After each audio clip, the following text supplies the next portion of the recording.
man whose licentious and felonious behavior has been well cataloged and documented, returned to the Capitol Rotunda just 4 short years after inspiring in that very place a day of riotous vibe shift of a day. Donald J. Trump, the 45th president of the United States,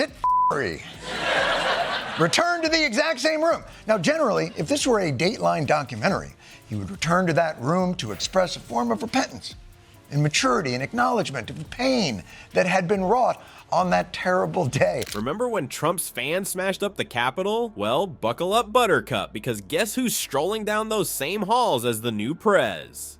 It began with tea with the people you tried to steal it from. A short time ago, President Joe Biden greeted Mr. and Mrs. Trump at the White House for tea, an inaugural tradition.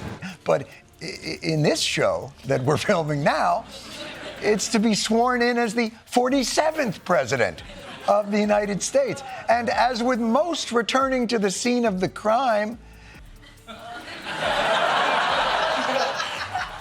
it's always important to keep up the tea tradition when you hand over the keys to, I'm sorry, what did you call them, Hitler?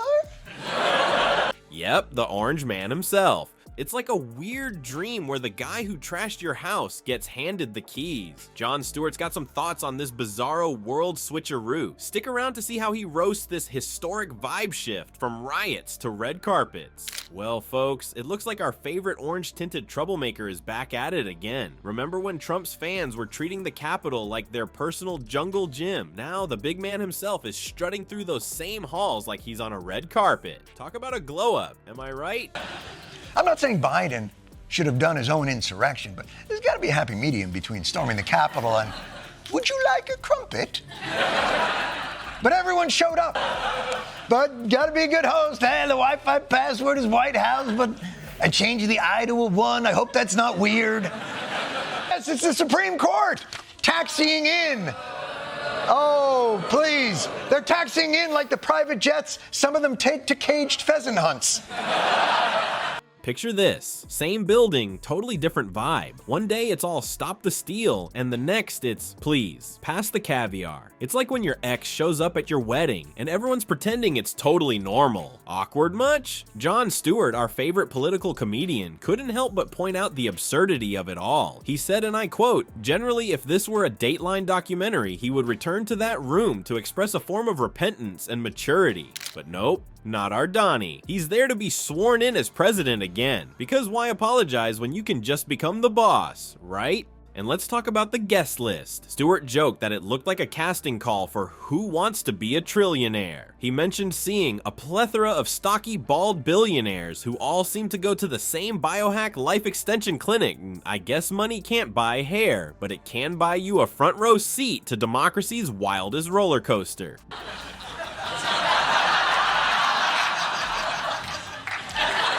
You don't need to pretend with me. I don't know what he's talking about. Delete, delete. Elon, Tic Tac guy, Google guy.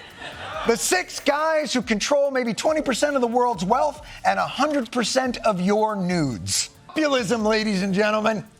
Shouldn't this gathering be happening in a volcano's lair near Zurich? Or are we just open source Illuminati now? Where's the conspiracy fund? But wait, it gets better. The inauguration speech followed what Stewart called the American tradition of a passive-aggressive transfer of power. Imagine criticizing the previous administration right in front of them. It's like roasting your ex at their own wedding. Shit's gonna get weird. Even by that afternoon, shit got weird. This appearance of Elon Musk at an earlier Trump rally is getting loads of attention because of a one-armed gesture he made. And that, honestly, there is not a useful app of communication not controlled by at least one of these individuals.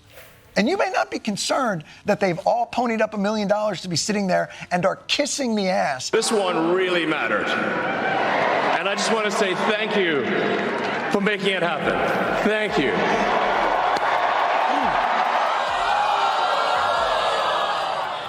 Classy Donnie, real classy. Now, here's the kicker. Stewart pointed out that a man who tried to overthrow the government has been peacefully handed the reins of power. Let that sink in for a moment. It's like giving the keys to the liquor cabinet to the guy who just trashed your house party. Only in America, folks. Well, folks, just when you thought Trump's inauguration couldn't get any weirder, in walks Elon Musk. Now, we all know Elon's not exactly smooth, but his attempt at a wave makes your dad's dance moves look like Michael Jackson. What could possibly go wrong when a tech billionaire tries to play politician for a day? Picture this. Elon Musk, the guy who probably thinks social skills is a new app, decides to grace Trump's party with his presence. He struts in, looking like he just rolled out of bed after a 48-hour coding binge. But hey, when you're rich enough to launch cars into space, who needs a comb, right? So there's Elon, surrounded by a sea of suits and red ties, trying to blend in like a giraffe at a mouse convention. He's probably thinking, I own Twitter now, I can handle this political stuff. Spoiler alert, he couldn't. Then comes the moment that broke the internet faster than a cat video. Elon raises his arm, and suddenly everyone's playing the world's most awkward game of, is that a wave or... It was like watching a malfunctioning robot. Arm up, brain offline, PR team having a collective aneurysm. You know what's really wild? More people recognize that gesture than can name all of Elon's companies. I guess when it comes to priorities, we're more interested in billionaire blunders than boring old rocket science.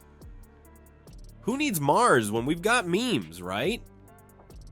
Speaking of memes, the internet exploded like one of those SpaceX rockets. You know, the ones that sometimes go boom instead of zoom.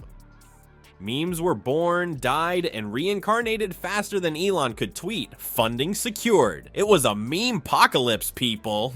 But here's the kicker. Even when you're rich enough to buy Twitter, turns out you can't buy common sense, or a good PR team, or maybe just a friend who could have whispered, dude, maybe don't do that. So there you have it, folks. Elon Musk, the guy who wants to colonize Mars, couldn't even successfully navigate a simple social gathering on Earth. It's like watching a chess grandmaster lose at tic-tac-toe, or a rocket scientist tripping over his own shoelaces. So folks, it looks like Trump's back in the big chair, and the White House is getting a fresh coat of orange paint. But here's the kicker. Our buddy Biden decided to go out with a bang, handing out pardons like they were party favors at a retirement bash. I mean, who needs accountability when you can just wipe the slate clean, right? It's like we're living in some bizarro world where the rules are made up and the points don't matter. One day you're storming the Capitol, the next you're running it. Talk about a career change. And let's not forget our pal Elon, waving his arms around like he's trying to guide a SpaceX rocket to a safe landing. Spoiler alert, it might not end well. But hey, that's America for you. Where else can you go from you're fired to I do solemnly swear in just a few short years? So buckle up, buttercups, because this roller coaster ride is just getting started. And remember, in the land of the free and the home of the brave, anything can happen. Even democracy doing the Macarena while the world watches in disbelief.